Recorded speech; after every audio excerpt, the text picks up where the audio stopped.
ஆண்டவரும் உலக இரட்சகருமாகிய இயேசு கிறிஸ்துவின் ஈடு இணையற்ற நாமத்தில் யாவருக்கும் என் அன்பின் வாழ்த்துக்கள்.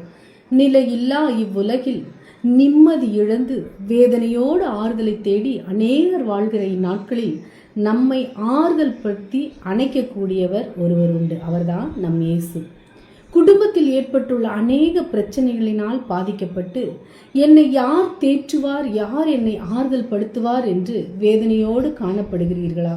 நம் அருமை ஆண்டவராகிய இயேசு சொல்கிறார், நானே உங்களுக்கு ஆறுதல் செய்கிறவர். ஏசாயா 51:12. இந்த வார்த்தை நம்மை எவ்வளவு சந்தோஷப்படுத்துகிறது. ஜெபிக்கும் போது ஆறுதல். இவ்வுலக மனிதர்களிடம் நாம் நம் கவலைகளை சொன்னால் அந்த வேளையில் ஏதோ ஆறுதலான வார்த்தைகளை சொல்லி நம்மை தேற்றக்கூடும். ஆனால் அந்த ஆறுதல் நிரந்தரமானதல்ல. அதே வேளையில் நம் ஆண்டவரிடம் போய் அவரிடம் நம் மனவேதனைகளை கொட்டினால் நமக்கு நிரந்தரமான ஆறுதல் கிடைப்பது நிச்சயம்.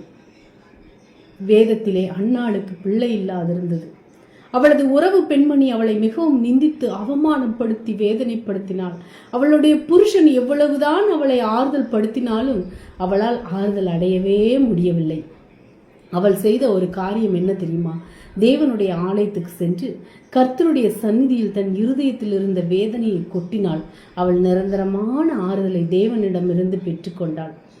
ஆம் ஆண்டவருடைய பிள்ளைகளே, வேதனை நம்மை தாக்கும் போது மனிதர்களிடம் ஓடி ஆறுதலை தேடாதீர்கள். தேவ சந்நிதியில் உங்கள் இருதய பாரத்தை வைத்து விடுங்கள். கர்த்தர் நிச்சயம் உங்களை தேற்றி அரவணைத்து ஆசீர்வதிப்பார். வேத வசனங்கள் மூலம் ஆறுதல். நம் இருதயம் துக்கத்தால் வேதனைப்படும்போது கர்த்தர் கொடுத்த வேதத்தை நாம் வாசிக்கும் போது அந்த வேத வசனங்கள் மூலமாக கர்த்தர் நம்மை ஆறுதல் படுத்துகிறார். வேத வசனத்தினால் உண்டாகும் பொறுமையினாலும் ஆறுதலினாலும் நாம் நம்பிக்கை உள்ளவர்களாகும்படிக்கு முன்பு எழுதியிருக்கவைகள் எல்லாம் நமக்கு போதனையாக எழுதியிருக்கிறது. ரோமர் 15:4. இந்த வசனத்தை நாம் வாசித்து பார்த்தால் வேத வசனங்களை வாசிக்கும் போது ஆறுதல் உண்டாகிறது என்பது தெளிவாகும். தேவனுடைய பிள்ளைகளே, நாம் நம்முடைய வேதத்தை தியானிக்க அந்த வசனங்களினால் நம் தேவன் நம்மோடு பேசி நம்மை ஆறுதல் படுத்துகிறார். என்னுடைய வாழ்க்கையிலும் என் மனதில் வேதனை துக்கம் வாட்டும் போது நான் வேதத்தை எடுத்து வாசிப்பதுண்டு.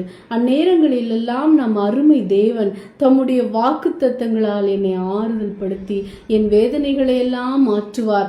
என்னை ஆறுதல் படுத்தி வருகிற அதே தேவன் உங்களையும் தம் வசனத்தின் மூலமும் வாக்குத்தத்தங்கள் மூலமும் ஆறுதல் படுத்த வல்லவராயிருக்கிறார்.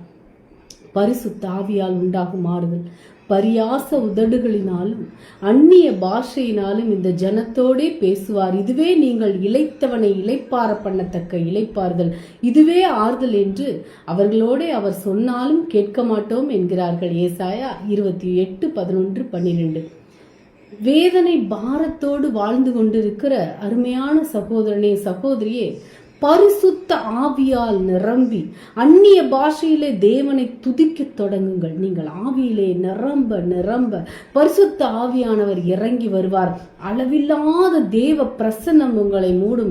ஆவியானவர் உங்கள் கண்ணீரை துடைப்பார், உங்கள் வேதனைகளை மாற்றுவார், உங்களை அணைத்துக் கொள்வார், ஆனந்த தைலத்தினால் உங்களை அபிஷேகிப்பார். கண்ணீரின் பாதையில் நடந்து கொண்டிருக்கிற சகோதரனே, சகோதரியே, இந்த கண்ணீரின் பள்ளத்தாக்கு நிரந்தரம் அல்ல, களிப்பான நீரூற்றாய் மாற்ற முடியும். துக்கம் உங்களை வாட்டும் போது மனிதர்களிடம் ஓடாதீர்கள். ஆண்டவர் சமூகத்தில் உங்கள் கண்ணீரை ஓட விடுங்கள். ஆவியால் நிரம்பி அந்நிய பாஷைகளை பேசி ஜெபிக்க தொடங்குங்கள். சகல ஆறுதல்களின் தேவன் தாமே உங்களை ஆறுதல் படுத்துவது உறுதி. கண்ணீரின் பள்ளத்தாக்கு களிப்பான நீரூற்றாய் மாறுவது உறுதி. உங்கள் கண்ணீர் ஆனந்த கண்ணீராய் மாறுவது உறுதி. உங்கள் துக்க நாட்கள் முடிந்து போவது உறுதி. ஆமென். இந்த வார்த்தைகளின் மூலம் தேவன் தாமே உங்களை ஆசீர்வதிப்பாராக. நீங்கள் ஆசீர்வதிக்கப்பட்டவர்களால். Praise God.